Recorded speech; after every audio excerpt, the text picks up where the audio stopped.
Thank you అండి, thank you so much. Gopi గారు. చిదలవాడ గురించి ఇండస్ట్రీ అందరికీ తెలుసు. రవిచంద్ర గారు చెప్పారు, రామ్ సత్యనారాయణ గారు చెప్పారు. వాళ్ళందరూ చెప్పింది అక్షరాల నిజం. ఆయన చాలా ఒక మాటలో చెప్పండి, ఆయన చాలా మంచి మనిషి. కష్టం తెలుసు, అందరు కష్టం తెలిసి అందరు సాయం చేస్తారు. కష్టం తెలుసుకుని ఆయన సాయం చేస్తారు.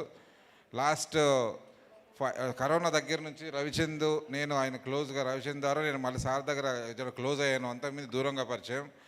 అప్పటి నుంచి కరోనా టైం దగ్గర నుంచి నేను చాలా క్లోజ్గా సార్ని గమనిస్తున్నా అన్ని విషయాల్లో.